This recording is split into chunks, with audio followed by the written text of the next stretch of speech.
Hello everyone guys, welcome to my mini vlog. आज फेरि पनि नयाँ उमङ्ग, नयाँ जोस र नयाँ सपना बोकेर तपाईँहरू माझ नयाँ ब्लग लिएर आएको छु। जीवनको सङ्घर्ष धेरै छ, दुःखहरू पनि धेरै छन्, तर हार मानेको छैन। सानो ठाउँबाट सुरु गरेको यो यात्रा एक दिन ठुलो सफलतामा बदलिने विश्वास गर्दै तपाईँहरूको माया, सपोर्ट र साथले नै आज यहाँसम्म आइपुगेको छु। अनि हामी आज ढिलै नगरी ब्लगलाई अगाडि बढाउँ। आज हामी चाहिँ बाबु र म चाहिँ टक्क हामीलाई एकदमै माया गर्ने हजुरबाले चाहिँ बोलाउनु भएको थियो। अनि हामी सुन्दर चोक आइसकेका छौँ। सुन्दर चोकमा आएर हजुरबाले चाहिँ कुर्दै बसियो।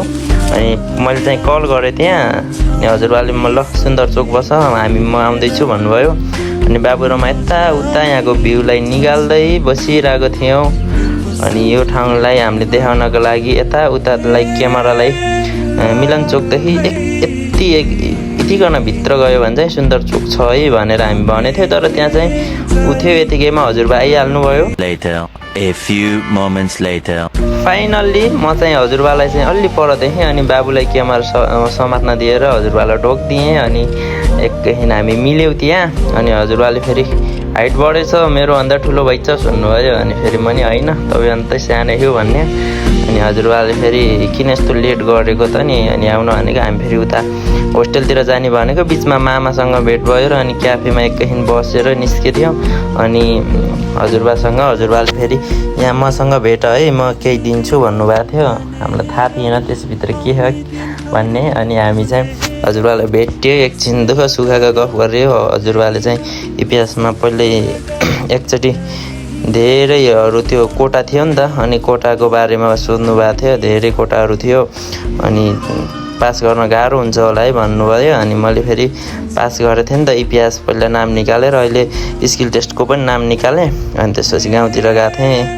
अनि हजुरबाले कल गरेर ल बाबु आऊ जसरी पनि भेट मसँग अनि भन्नुभएको थियो। अनि मलाई चाहिँ बक्स दिनुभयो। बक्समा के छ थाहा छैन त्यस्तो, हामी चाहिँ रुममा गएर खोल्नेवाला छौँ।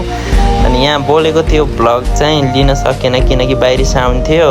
मसँग त्यो स्पिकर एउटा थियो, बोल्ने भोइस उस पनि थिएन। अब किन्नु पर्ला भन्ने सोचमा थिएँ। अनि मुखैबाट अहिले चाहिँ भोइसलाई एडिट गरेर चाहिँ बनाएको। अनि हामी यत्तिकैमा हजुरबासँग कुरा गरिरह्यौँ। अनि फ्यामिलीको बारेमा कुरा गऱ्यौँ, अनि के छ फ्युचर प्लान भन्ने। अनि हजुरबा पनि राम्रो ठाउँमा केही गरिराख्नु भएको रहेछ, आफ्नै बिजनेस। अनि हामी एकैछिन त्यहीँ बस्यो, कुरा गरियो। अनि यतिकैमा हामी अब त्यहाँबाट निस्किने उसमा थियौँ। अनि पछि फेरि पनि भेट्नुपर्छ, म मेडिकल